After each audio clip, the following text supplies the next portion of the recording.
Hey YouTube, mDecks Music here, and welcome back to our series on how to write music using mapping Tonal Harmony Pro.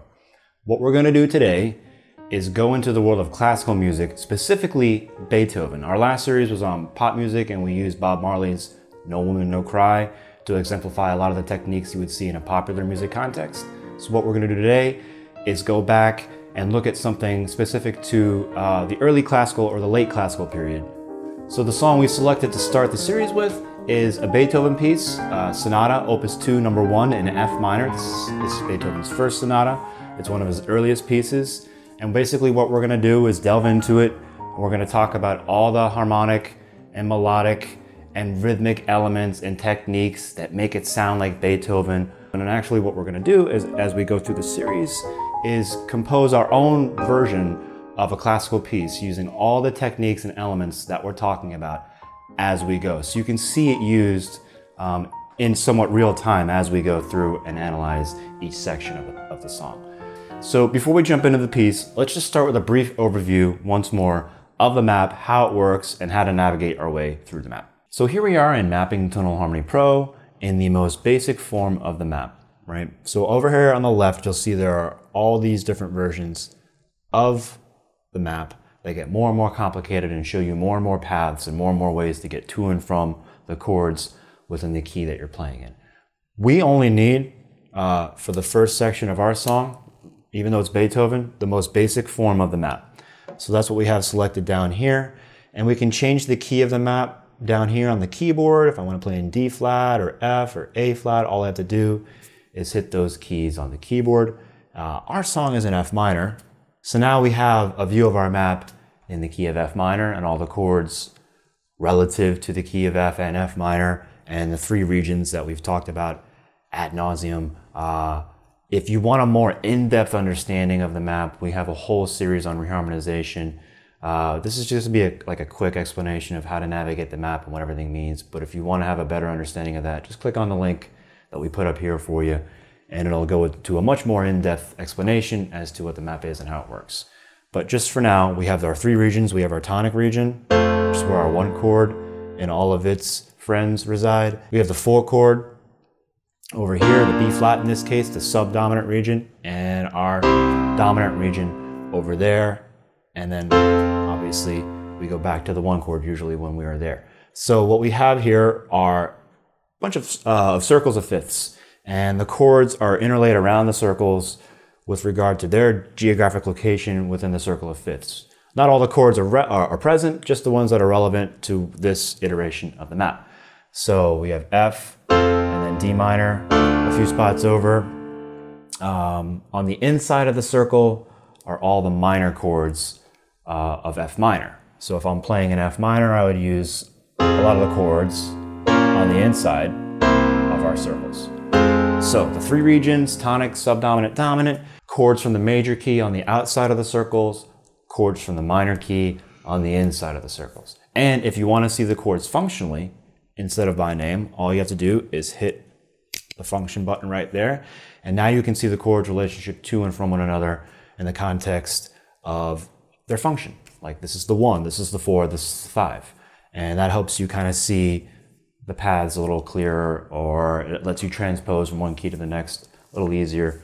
So that's just basically what we're going to talk about as far as like how to navigate the map and what to do in a basic level. Like I said, if you want a more in-depth understanding of it, click on the link we put earlier, or just watch the reharmonization series we have. It's a really good one.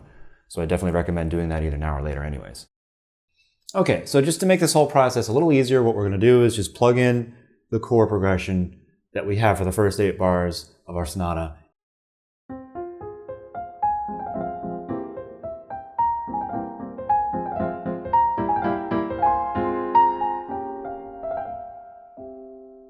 It will help us to have a better understanding of the chords within the map and the key we're playing in, and let us see all the paths. So what we're going to do is, we've already got the edit mode on and we've got the key calibrated to F minor. We talked about it being in F minor. So mapping tonal harmony automatically assumes that we're studying in F minor, and we are, so that chord's already there for us. In the third measure, we're going to go to a first inversion. I'm going to click on the triangle, C7. All right? That gives us our 5-6-5 designation in the chord progression up top. We're going to go to the next chord shows up in measure 5. So half of our phrase is a 1-5 progression. It's just F minor to C7. So in measure 5, we go back to our 1 chord. There's F minor again. Measure 6 has a first inversion of E diminished. So I'm going to click on the triangle to get the 3rd in the bass. Throw that in there. The next measure, we have another inversion, only this time it's of our 1 chord. So back to the triangle, first inversion, 1 chord. Right after that, in the same measure, we have a G minor 7 flat 5 in first inversion. And he ends his phrase with a sus chord. He goes C7, sus, it resolves to C7. So there's our progression plugged into the map.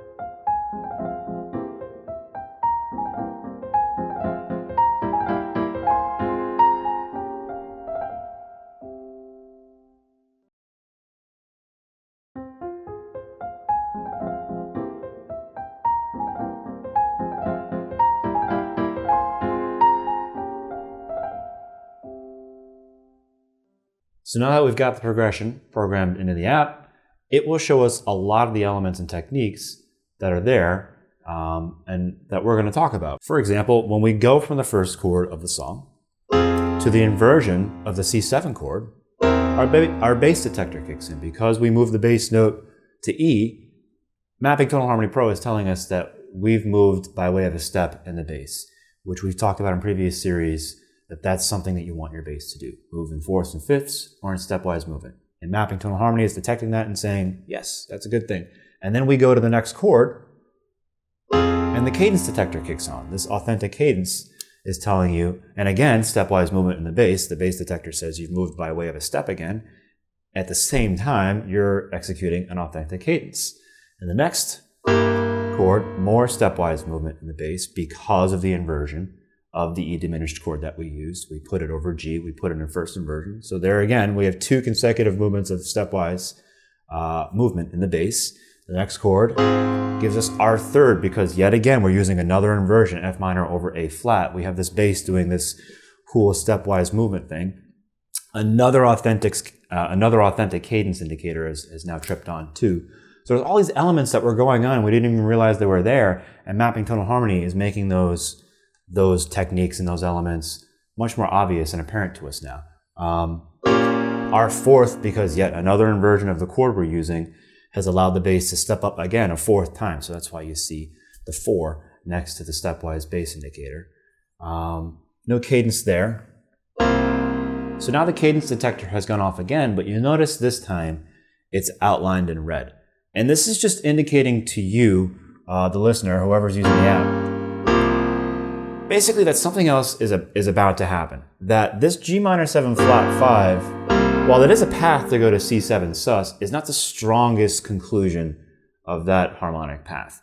That there's somewhere else to go. Like if I had gone directly from G minor 7 to flat 5 to C7, you see the path is yellow, which is saying that's a good strong resolution point from that region of the map to this region of the map. But since we went there indirectly, by way of C7 sus, it's pointing out to us that we went from the subdominant region to the dominant region. We just didn't land on the chord that you may have expected to, or we landed on a chord that doesn't resolve that chord progression directly. It slightly delays it. So when I see that red line in Mapping Tonal Harmony Pro, I know something else is about to happen. I know that this isn't quite done yet, and you can hear it too if you listen to it, that sus chord wants to resolve there, right?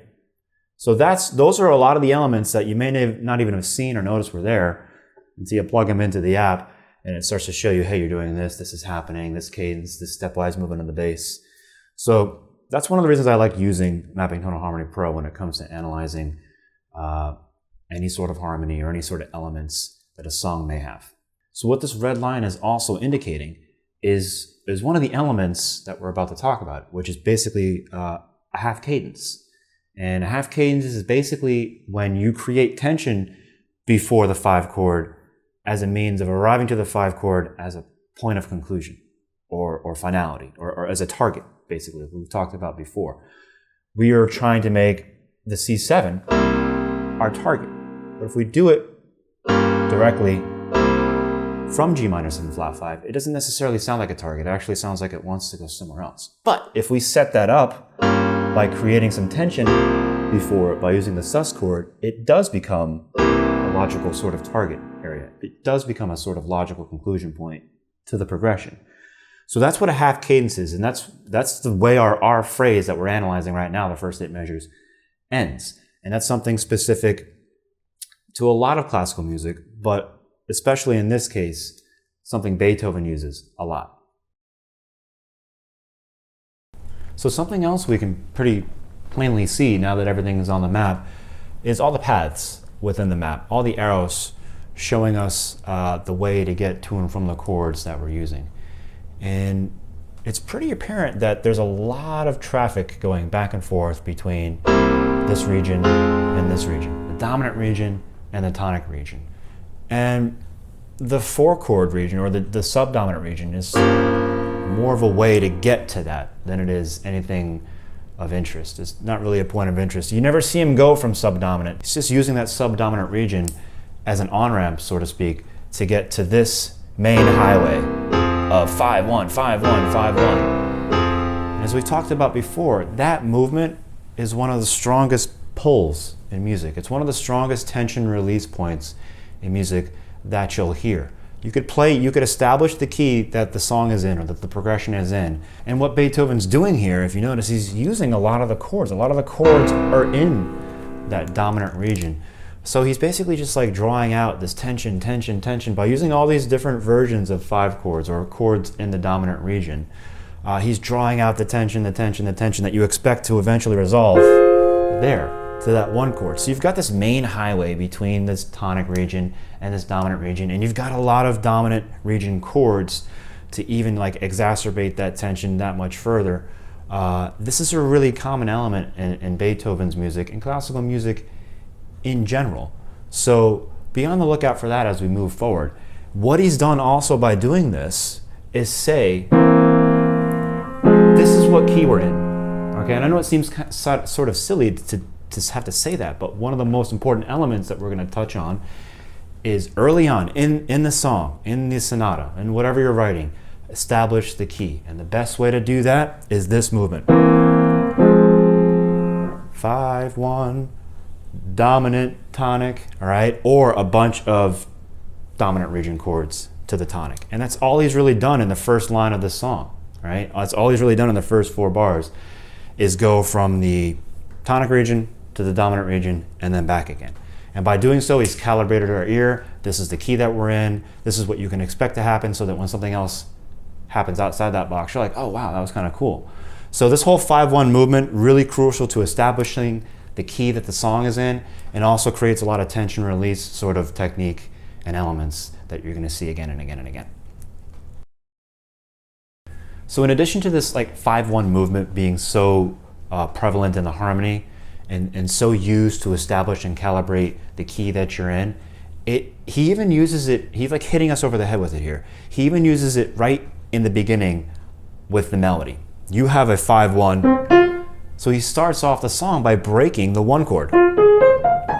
But he has a pickup note that he adds to that. So Beethoven even starts the melody, starts the song with this sol-do movement, this 5-1, and it's in the melody. Right? Ba-dum. And there are tons of songs that will do that as a means of saying, this is what key we're in. So this is something that you hear all the time. Like for example,